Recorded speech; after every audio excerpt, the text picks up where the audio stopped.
Fala galera, sejam bem-vindos ao Pimento Brasil.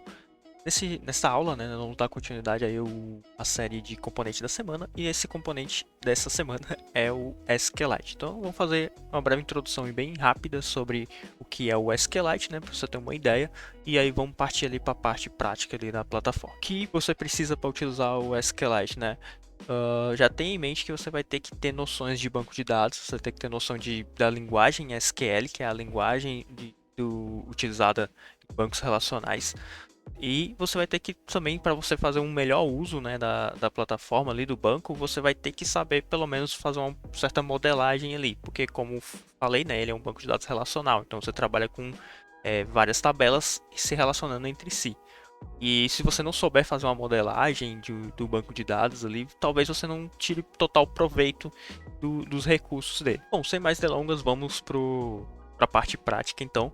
Aqui eu fiz uma montagem, só importei uma label aqui e o banco de dados, né, o SQLite, que ele vai se encontrar aqui na Storage, na categoria Storage, e aqui vai ter o nosso SQLite. Ele não tem muitas propriedades aqui, certo? Não vou falar muito sobre isso, porque a ideia é focar principalmente lá na parte prática e como você te introduzir, né, para poder conseguir usar ali e entender um pouco mais desse componente. Bom, um dos métodos que tem nesse componente é o Single SQL, que basicamente é para você fazer a construção das tabelas do seu banco de dados. Então, no banco, quando você usa um banco de dados relacional, funciona assim: você tem que criar as tabelas, você tem que criar um script, você utiliza uma linguagem que eu falei, que é a SQL, para criar as tabelas e criar a estrutura delas.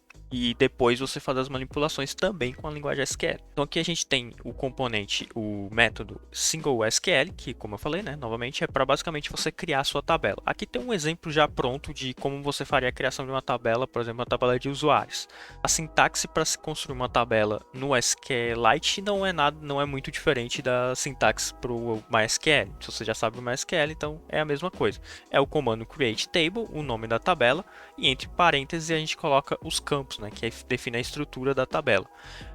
Na definição dos campos, a gente tem o primeiro parâmetro sendo o nome, o segundo sendo o tipo de dado daquele campo, e o terceiro, né, ou demais parâmetros, geralmente é alguma configuração a mais. Por exemplo, aqui eu configurei um ID, falei que é no tipo inteiro, e coloquei que é um primary key. Para que serve o primary key? É o nosso identificador da tabela. Como você vai ter vários registros na tabela, a gente usa um campo para poder ser um identificador dela. No caso do SQLite, quando você faz um primary key, automaticamente ele se torna um auto-increment. Então você não precisa colocar um valor ali, o próprio banco vai gerenciar isso e vai sempre incrementar esse valor. Aqui embaixo coloquei um campo nome, né, um campo name do tipo text, então tipo texto. Para quem está vindo do MySQL deve saber que tem o text, tem o varchar também, né, tem long text. Aqui a gente só tem text, não tem varchar, você não consegue definir o tamanho ali daquele campo. E coloquei aqui como uma configuração adicional o not null. O que isso significa? Eu estou falando que esse campo não pode ser nulo. Então, quando você fizer uma inserção, você precisa enviar o valor desse campo. Se você deixar sem o not null, então ele vai poder ser preenchido como nulo. No caso aqui, todos eu coloquei not null. E aqui eu encerro, né? Eu fiz dessa forma aqui, usando o join, para ficar mais fácil a leitura. Entendeu? Mas você pode fazer tudo num campo de texto direto. Aqui, pessoal, eu só estou emulando só para efeito de eu conseguir executar os blocos aqui. Eu não coloquei botões, interface nenhuma para a gente fazer manipulação, porque eu consigo forçar a execução do bloco aqui. Para quem não sabia, tá aí uma dica: se você clicar com o direito e vir aqui ó, em Do It, ele vai forçar a execução desse bloco. Então, fazendo isso aqui, clicando no Do It, você vai forçar a execução desse código que, porventura, né, por sua vez, vai criar aqui a tabela. Caso dê algum erro na execução, você tenha escrito alguma coisa errada aqui, a sintaxe está errada, ele vai chamar esse evento aqui, ó, error code, erro ocorrido, e ele vai mandar aqui na variável message a mensagem com o erro que aconteceu. Então, se for uma sintaxe inválida, ele vai te retornar aqui nesse evento. Se tudo ocorreu com sucesso, ele vai chamar esse evento, que é o after execution ali, né, após a execução, e ele vai te retornar aqui se foi executado ou não, né, se teve sucesso ou não na execução daquele script. Agora vamos para as operações. Então, uma operação mais comum que você vai precisar fazer, né, vai ser inserir dados naquela tabela. E como que você faz isso? Tem um método aí chamado howCarry, que é onde ele recebe dois parâmetros, que o primeiro é o SQL, né, o script SQL, e o segundo são os argumentos, né? Como assim argumentos? Quando você escrever o seu script aqui, ó, por exemplo, eu fiz um script de inserção. Aqui não necessariamente precisa ser inserção, poderia ser outro script, ele executa um código SQL aqui. Quando você fizer isso, ó, a sintaxe para inserção é insert into o nome da tabela e entre parênteses você vai colocar os campos que você quer preencher. Coloquei todos os campos que eu defini como obrigatório. E aqui depois você vai colocar values, de novo entre parênteses você vai colocar os valores. Só que aqui, ó, o bloco ele utiliza essa sintaxe. Onde seriam os valores que você colocaria, né, escrito aqui no texto, você vai colocar uma interrogação. E esses valores vão ser, por sua vez, vão ser substituídos aqui na lista de argumentos, na ordem que você definiu aqui. Então, o primeiro parâmetro aqui, a primeira interrogação vai ser substituído por esse valor, o segundo por esse e o terceiro por esse de aqui. Por que que ele usa isso e não chama direto ali?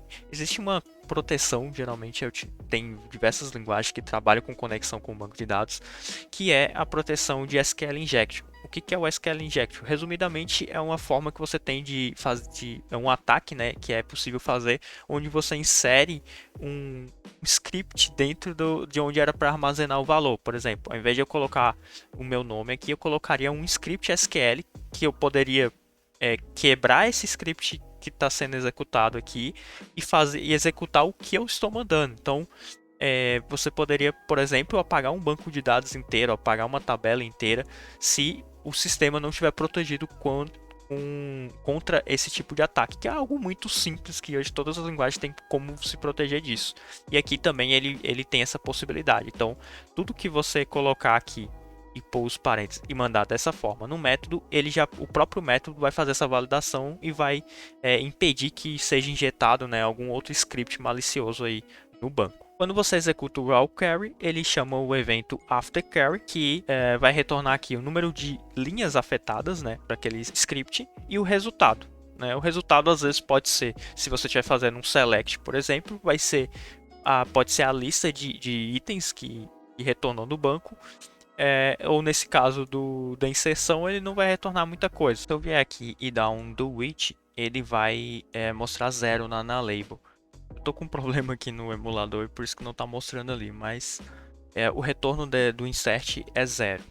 Aqui no caso aqui do result, né? Outro bloco interessante que a gente tem aqui, um outro método, é o display tables, onde após você criar as tabelas, você pode validar se deu certo, né? Se criou as tabelas corretamente. O display tables aqui, ó, o resultado dele, você dando um do which aqui, ele vai dar um resultado parecido com esse aqui, onde é uma lista mostrando ali o nome da tabela que foi criada. Aí se tiver várias tabelas, vai aparecer várias tabelas. A gente só criou user, por isso que apareceu isso. Agora uma das operações mais importantes, né, que é recuperar os dados daquela tabela. Então a gente tem aqui o SQL Carry, que é quando a gente quer fazer uma consulta mais simples, onde não envolve parâmetros. Né? Você pode ver que o único parâmetro que ele recebe é a carry. Eu não fiz o teste se ele recebe parâmetros direto ali, se ele filtra. Eu acredito que vai filtrar, porque aqui seria algo fixo, né? Mas aí você não pode usar isso aqui e concatenar com valores que está vindo de um input, por exemplo, porque aí você perderia a questão da segurança com relação ao SQL Inject. Bom, então aqui é a sintaxe simples, select. O asterisco significa que eu quero pegar todos os campos da tabela. E aqui eu falo, né, de onde, de qual tabela? Da tabela user. Finaliza com ponto e vírgula e ok. Agora, algo que eu fiquei intrigado foi com relação ao tipo de retorno aqui, ó. Vou dar um zoom aqui para vocês verem um pouco melhor. E esse aqui é o retorno dos dados da tabela. Confesso que eu achei muito ruim, na verdade, né? Chato, não é mesmo? Achei ruim. Poderiam ter retornado isso, sei lá, agora que tem dicionários, poderia ter retornado isso em forma de dicionário, uma lista de dicionários. Seria muito mais prático. Dessa forma aqui ficou um pouco chato de você manipular. Por quê? Ele retorna uma lista. Aqui seria o segundo item, ó, começa pelo ID e vai até lá ao final, que é o password. Então aqui eu tenho uma lista com 3 itens de tamanho 3, onde o primeiro item é os campos, né, seria o cabeçalho, e os demais são os valores. Só que cada valor aqui vem em forma de string. Então para a gente trabalhar, a gente precisa fazer essa treta aqui, ó. Precisa selecionar um item da lista, dessa lista aqui que é o retorno. Então preciso pegar um índice, lembrando que o primeiro índice vai ser o cabeçalho, né, o nome dos campos. E aí eu preciso quebrar aquele item na vírgula, que é o que ele usa aqui para separar os valores. E aí sim você teria uma lista, por exemplo, aqui de 4 itens, né, onde cada índice seria um determinado valor. Seria o ID, o nome, e-mail e a senha. Só que qual que é o problema disso, na minha opinião? Ele quebrar a gente tem que trabalhar dessa forma e ele concatenar aqui, por exemplo, com a vírgula. Se a gente salva um texto com vírgula no banco, isso aqui já quebra toda a nossa lógica. Então, eu acredito que eles poderiam melhorar isso aí, porque dessa forma não é muito viável, né? Tipo, não sei, não achei muito interessante. Na minha opinião, eu acho que isso é um ponto extremamente negativo. Essa forma de manipular esses dados aqui, eu achei muito complexa, poderia ser bem mais fácil. Outro detalhe, o after carry também é chamado quando você executa o SQL carry. Então, ele vai ser chamado tanto no how carry quanto no SQL carry. E aqui o resultado vai ser o mesmo resultado que seria aqui o retorno, né, desse cara aqui. Por último, mas não menos importante, para a gente finalizar e também não ficar um vídeo muito grande, que já estendeu demais, queria que fosse algo bem prático aqui. Nós temos aqui um bloco, né, um método que executa uma consulta de delete, que é você excluir um item, né, que também é uma operação comum. Ele já é um pouquinho mais mastigado aqui, porque ele já te fala, você fala só o nome da tabela como primeiro parâmetro. O segundo parâmetro é a cláusula where. O que é o where? O where é usado para a gente fazer filtragem, a gente filtrar os dados da consulta. Então, nesse caso aqui eu estaria excluindo todos os registros da tabela users, que teria o e-mail igual, né? Aí aqui ele também usa o esquema lá para proteção, então você vai colocar aqui o interrogação, e aqui nos argumentos você vai colocar o valor que ele mesmo, o próprio método, vai substituir aqui por essa interrogação. Então se tivesse mais de uma interrogação, como a gente viu no insert, você colocaria mais um item aqui nessa lista. E aí, nesse caso, ele vai excluir todos os usuários que tenham esse e-mail aqui igual. Então, tem que tomar cuidado com qual é a cláusula que você coloca aqui. Geralmente, para deletar, a gente gosta de... o usual é deletar um item por vez. Então, você teria...